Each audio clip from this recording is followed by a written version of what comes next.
Welcome to yet another episode of Headlines Reporter Talk Show.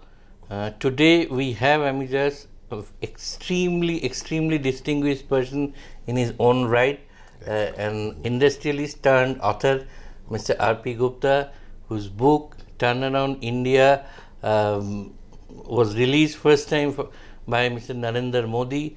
So you can think of it, it's not just a simple book or yet another book. It has got something, and as you all know that for the last 2 years, all of us have been going through a very challenging times, so to say, and still we do not know what's up in store going forward. Maybe our GDP will come down. Why maybe it will come down? Because of the time that we have gone through.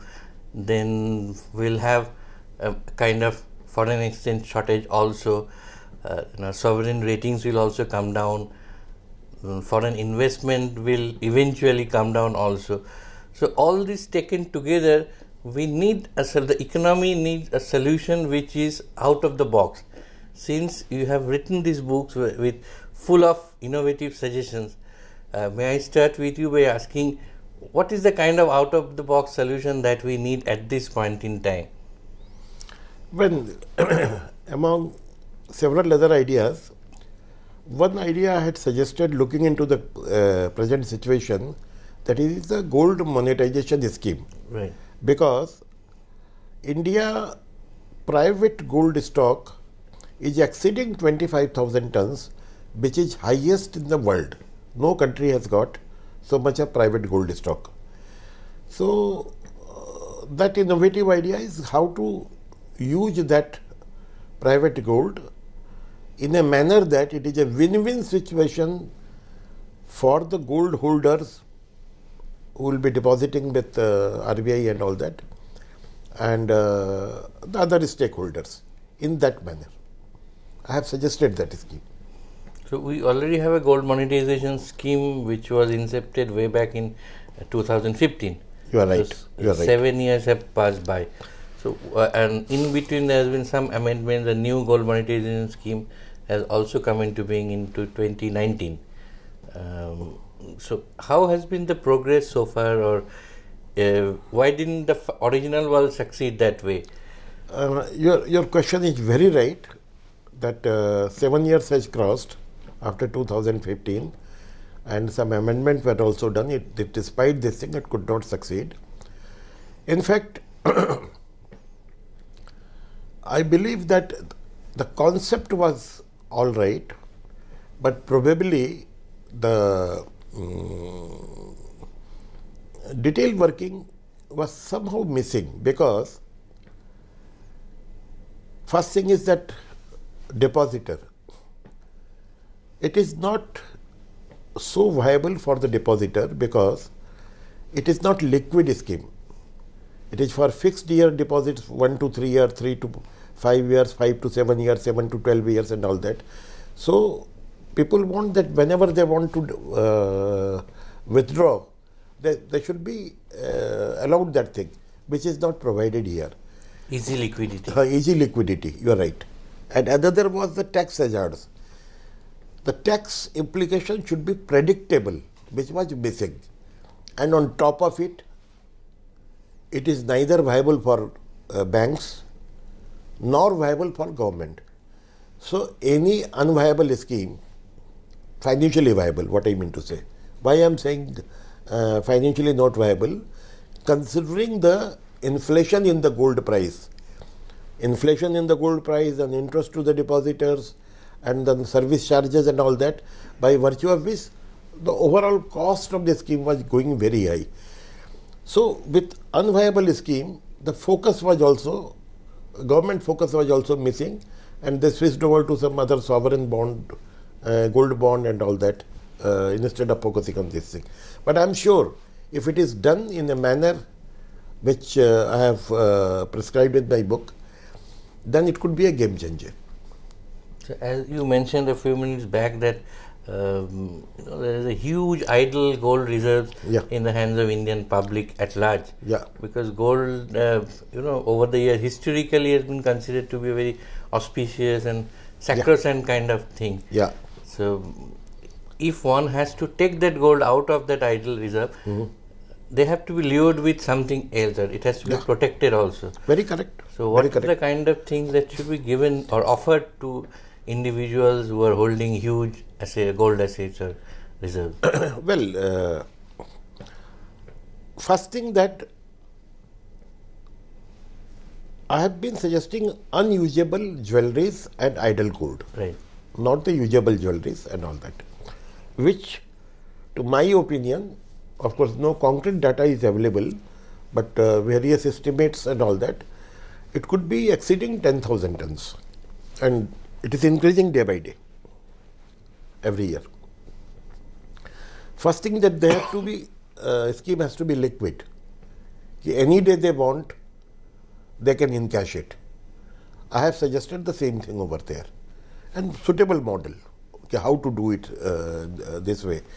Number two, it has to be obviously interest bearing and all that.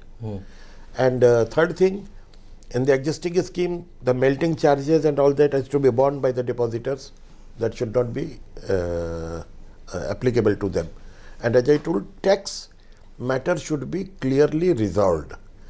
There should be predictable tax, and tax has to be designed in a manner that it is acceptable to the public. I have given a solution within the legal framework. Save and accept that for first 2 years, give some incentive over the legal framework, then you follow the legal framework. Minor incentives, not some major incentives and all that. That I have suggested. This has to be dissimilar to long-term capital gains tax imposition? Yes, exactly, you have rightly told. First thing, that there are certain exemption limits. One is 500 grams per a married couple, 250 grams per individuals, 100 grams per, likewise some exemptions are there. So up to that thing, there should be no incidence of the tax. Beyond that thing, what I suggested, that if you ask that give me the purchase invoice, nobody can give, because most of the gold is inherited from the family, ancestor. Treat this as a zero price acquisition price. That means the today's price is the total capital gain. Treat like that. And long-term capital gain, you charge 10%. Now, if anybody has purchased, he has got a purchase invoice and all that, let him go and take the refund from the income tax department. So, this is what I have suggested within the legal framework. Of course, religious trust should be exempted totally, irrespective of the quantity. And number two, that I have suggested that for 2 years, government may consider, instead of 10%, as an incentive, I am putting the 5%. 1 year or 2 years, depending upon the response and all that. So this is about the... But if you mentioned that religious trust should be completely out of the purview of this long-term capital gain. Yeah, that is what my suggestion. But maybe partially, because they also hold... Well, those nitty-gritty government can decide. This is what I have suggested. I have suggested. Because rather I have also suggested this thing. 1 year interest you pay in advance, and lock-in period will be 1 year only. After that, if you want on demand any day, you can come and take the physical gold. If you want the cash, then that gold deposit certificate, which will be issued by RBI, it can be always sold in the market, and an adequate platform can be created. So practically there is no lockdown. Today they have deposited, tomorrow if they want to sell it, then in the cash they can go in collect the market. They want the gold back, then they have to wait for 1 year. But they did not wait for 7 years, 10 years as in the present scheme and all that. So this is for this purpose. Now coming to bank, I have totally isolated that they will be acting on behalf of RBI, and they should get the service fee. I have suggested some service fee, and in my calculation that the earning will be about 63,000 crores is coming for over a period of 5 years in my calculation. Now everything is to be borne by RBI. Now RBI, that also, because I have given a typical calculation, and despite paying to banks and interest to the depositors and all that, they will be getting something like 43 or 44,000 crores over a period of 5 years. They will be also benefited. Now coming to government, in my estimate, within a period of 5 years, 12.5 trillion rupees is a conservative estimate. That much low cost, long tenure funds they can collect it from here. And not only that, the capital gain tax, I have estimated that about 1 trillion, 1 lakh crore, that will be also coming to the government. So that means everybody is in a win-win situation. Win-win situation. Nobody is loser. So banks and RBIs are getting fees for, for individual parking their golds there with them. But those, each and every transaction should be reflected in RBI's balance sheet also, no? To make things. In RBI balance sheet, very good question. In RBI balance sheet, this will be a domestic liability, but international assets, forex reserve. Currently, whatever reserves they are holding, those are international liability and international assets. And our country is having a net international liability, some 16% or something of that sort. I do not recollect the exact number. By virtue of this, it will be a net international asset surplus nation. To best of my knowledge, subject to check up, probably UK is also not having a net international asset surplus status. To best of my knowledge, subject to check up. I am not telling with the complete authority, but with my limited knowledge. So that will give a very high strength to our Indian currency. And once the Indian currency is strong, then any investor, global funds are flushed. Whatever you are seeing, $500–600 billion, it is nothing. It's a flushed financial market. Overall size of the global, if you talk, it is exceeding, sir, $200 trillion financial assets alone. If 0.5% of that comes, it becomes a big money for us. Big money for us. So what those financial investors want, they want a good yield, nothing more than that. If your rupee is stable, the yield is supposed to be higher. And that money you put for the growth and development of the. And on top of it, what I have suggested also, that this gold deposit certificate, as it could be frequently traded in the exchange, so about 350 to 400 tons per year, people are only simply investing in the gold, means they don't have requirement for their family and all that. As an asset, they are investing. Instead of into the physical gold, like shares, they will be buying this GDC. It's RBI certificate. Import will come down. Balance requirement for the jewelry. This gold can be sold to the jewelers or can be given on lending basis. So that import of gold also will come down. I have estimated that within 2 to 3 years it should become zero. That itself will contribute, push the growth, reduce the trade deficit by 2.1% of GDP and push the growth. Overall growth of GDP, in my view, in a 3 to 5 years time, should be 3.5 to 4.5%. So on one hand, in terms of liquidity, it will be as good as equity. On the other, at one go, it will change India's status from being international asset surplus. And gold import will also come down substantially. Thereby, whatever reserves we have, we can put it to productive and effective uses for development and infrastructure purpose. That is a caveat, this thing, that whatever funds we are getting, that should be productively utilized, including the building of the human capital, that is education, health and all that. That should be utilized. And to make it a transparent practice, it should be reflected on RBI's balance sheet, so that one can keep track of what is the surplus from gold reserves. And I have suggested that at least 50% stock you should always maintain. 50% stock should be maintained. Though it may not be required, but for at least 2, 3, 4 years, it's not that whatever gold is coming, you are selling it off and all that. Whatever deposit you have, at least 50% you should maintain a reserve stock. Gradually, you can cut down to 25%, depending upon the situation and all that. So it might give some incentive to jewelers also to put their whatever it is they have. Jewelers, government has done the right thing in this revamped this thing. They have included in their team. Those should be included because they enjoy the trust of the depositor. Those should be included. They can be made a sub-agent of bank. That's what I was coming to. Yeah, depositing this thing. That's the right step government has taken. Recently in the revamp. They're still not sub-agent of the banks per se. Yeah. They enjoy. The depositor will say, "आप कर दीजिए, चिंता नहीं है." Okay, I'll do it. So they will also have a surplus fund in their hand. Yeah. They will get the service fee for this thing, whatever doing this thing. They will get the gold on a loan also, or multiple business opportunities are with them. It's good that all the stakeholders should be taken in the team.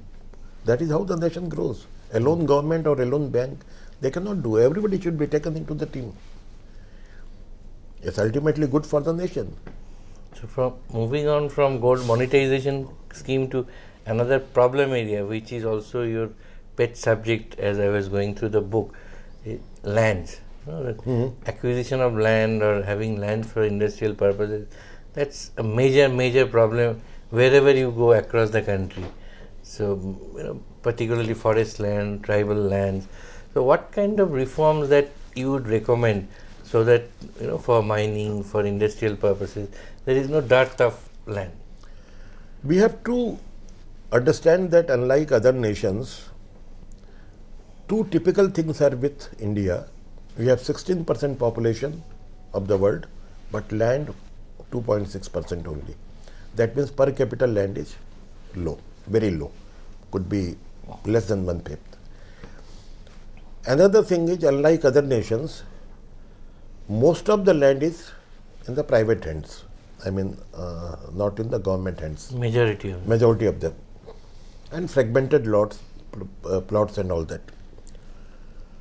Under this situation now, lot of projects are held up. Even the infrastructure projects, they are not able to take it up. So we have to do something out of box manner and all that. I propose the first thing, which might be a controversial, that some portion of forest land should be released. Now this appears to be very highly controversial. Like I'm not bothering about the environment and all that. It's not that, sir. I'm engineer. I'm aware about the environment, and environment should not be compromised. You're not talking about the whole of it, a part of it. No. Let me complete it.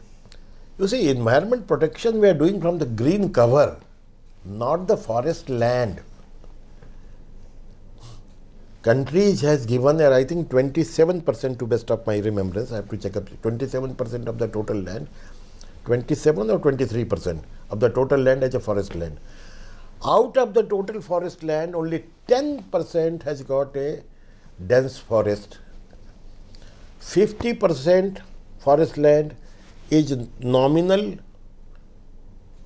forest only, nominal trees, and 40% nil trees. There is no tree. अरे भाई आप 2% कम से कम उस पर release कर दीजिए, and for balance you develop the forest in the balance land.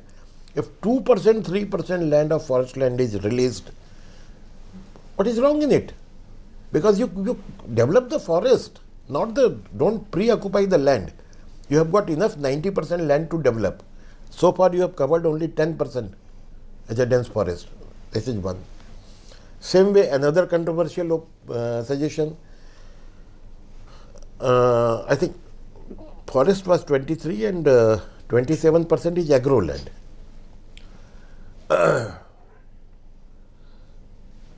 As per need, some quantity of agro land should also be released. You can say that again controversy ki how agricultural land can be released and all that. See, our productivity when I say so much of tons per acre is 50%.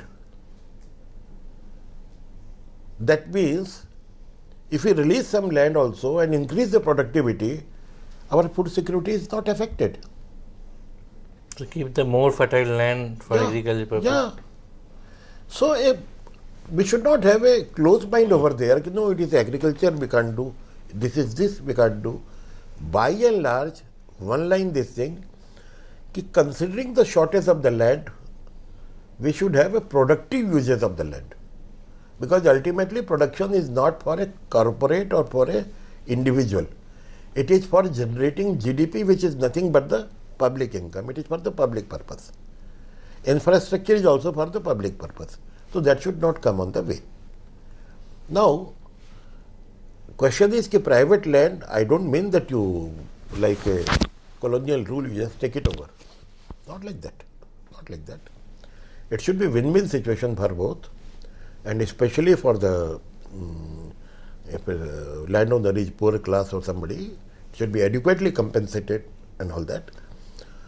Now, Land Acquisition Bill 2013 has got some typical things which has made the things complicated, and by virtue of which the local politics gain over the sentiments of the persons. That needs a simplification, which I have suggested in the book. Those are nitty-gritty, it will take time. I have suggested in a practical manner, because I am also, though currently I am in my business, I have been operating business also, so I know about the practical problems. So I have suggested few things in a practical manner, which will be win-win situation for the land giver and land acquirer, both. And of course, there is a restriction on the tribal land. Now, historically, what was happening, the people used to acquire the land from tribals at the cheap cost, indirectly cheating and all that. But now, those things are not possible. At best, you can put the administration and all that in between. On the contrary, by putting a restriction on the tribal, what is happening, in the tribal belt, if the young boy wants to migrate to some city, do some job over there or do some business over there by selling his land and all that, he is not able to sell the land. So it's a kind of hindrance for them also. And government wants to do some infrastructure, they are not able to do. If somebody private wants to put up an industry, they are not able to do. So ultimately, who is loser? Those tribal population itself. So we have to take a holistic view of the things. Okay, whatever legacy we had in the past, it was then required. But with the change of time and all that, we should be with open mind, by and large good for the public, development of the nation. This is what I have. Of course, nitty-gritty, I have suggested this amendment, that amendment. Likewise, I have suggested over there. Minerals. Do you know that mines is having 0.03% of land only? Now, government is auctioning the mines, but they don't have the land right. Production is not able to start. And we are importing coal and mineral. Coal import itself is roughly 200 or 250 million tons in this range, whereas we are the second largest or third largest coal deposit in the country. Now, if I say Mumbai, see the land price, you can't afford to have a house. Why can't we increase the FSI? Why can't we release the forest land and agricultural land attached to the city? Because for jobs and everybody rushes to the cities and metros, and there the land is so costly that affordable houses are not available. So we should have a holistic view on the land price And not only that thing. Now, So if for migrant laborers and workers, that's a Yeah. major problem. rather I will say service providers, poor persons, driver, this, that, and all that, where do they stay? That we have to take a holistic view. That details I have suggested over there, ki how to reduce what thing, change of FSI is one thing, release of adjoining your forest and agriculture land to the city is another thing. Likewise, some changes has to be done. And then for, as you told, for labours and all that, cheap type of land can be given. If the land cost comes down, I am sure hospitals, schools, they will also come over there. Now, private, in the private, they are not able to come with the, for the cost of land. All commercial activity, even a shopkeeper, if you see his balance sheet, a small shopkeeper's balance sheet, his substantial expenses are rent. That will come down. So, the public will be benefited. We should economize the cost of the land. At sometimes seems you also have a big background of an industrialist running your own business.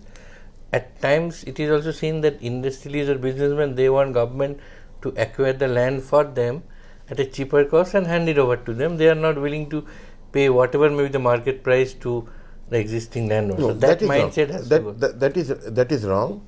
You see, cheaper, rather I would say, more than the reasonable cost should go to the seller of the land, because he is parting a asset. But the land acquisition bill suggests 4 times, 5 times. That is also wrong. I had suggested, I think, 1.5 to 2 times of the prevailing market price. Fairly all right, and with a compensation of the your structures, whatever structures are there. So it has to be a win-win situation for both. Because ultimately that industry is not for a personal benefit of one. We have to segregate between the industry and its owner. Its owner could be a larger shareholder of that, but it is for the public. I have repeatedly mentioned that any productive assets, irrespective of private or this thing, it should be treated as a national asset, irrespective of the management control, because they contribute to the GDP, they contribute to the public income and everything. But first preference, जैसे घर में जो week आदमी होता है उसका favour होता है, तो वैसे ही obviously when the favor comes between an industry and a poor landowner, favor should go to the landowner. It is natural. It should go to them. There are places where even government organization, government bodies, they also hold huge parcel of lands which are of no use. So at times they cannot be converted into. Yeah, should be. As I told you in the beginning, land should be for the productive uses, especially in the cities and metros. Productive means providing a residential accommodation is also productive uses. Absolutely. Providing a hospital or a school or any shop and establishment or office, all are productive uses. Social infrastructure. Yeah. Railways also have huge parcel of lands. They have to keep something for their future expansion and all that, but they can better identify which can be released and all that. But for expansion and all that, they have to keep some surplus land. Like any other industries, they keep some land for expansion and all that. A holistic policy has to be done, taking, there should not be too much of restrictions. Those should be removed, to my opinion. So coming to railways, that suddenly it has come to my mind. You have some thoughts on railways also, because a lot of talks are on, railways, privatization, private. That has been what are your thoughts? Pet chapter, in fact. I wonder whether you have so much of time. Very briefly. Only brief I will say. I am not suggesting for selling the railway. I am suggesting corporatization of the railway. The entire railway activities to be subdivided into 6 corporates, and those corporates may be listed. Why listing I am telling? Some 5%, 10%, whatever as per the SEBI norms is required, let it be go to the public.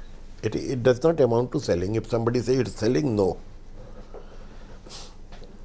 It is a public sector and public is a 5-10% holding, management control and everything with this thing. Why I am suggesting this thing? If you see the share of goods traffic by railway, it was 86% at the independent India, 1947. Now it has come to around 25-26%. Balance is taken over by the road sector. Now you can say that what is harm in it? Our logistic cost is 2 to 3 times in comparison to the other countries. And this constitutes about 15 to 20% of the finished goods price. So we are not competitive in the logistic price. That becomes a causes inflation, causes incompetitiveness in the export. So as to overcome this thing, railway needs massive investment. I have envisaged about 35 lakh crores it envisages.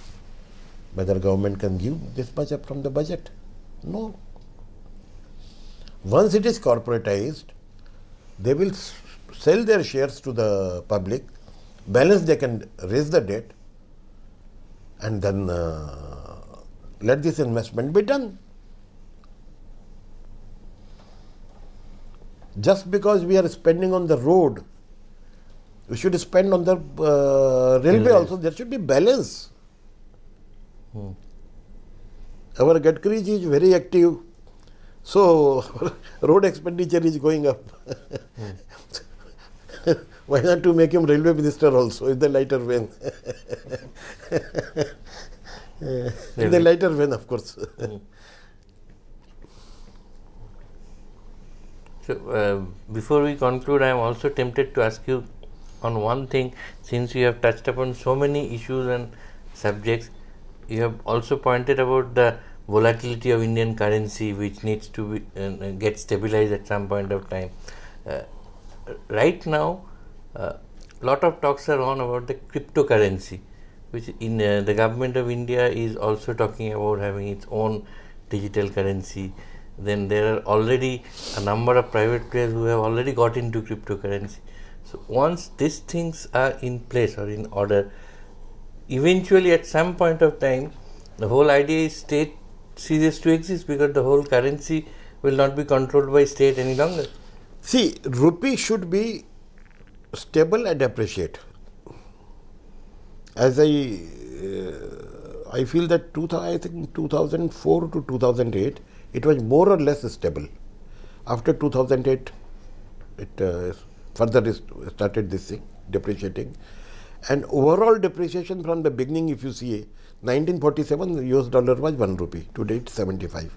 I think it will work out to be something like 6% or something depreciation on year-to-year basis, average out.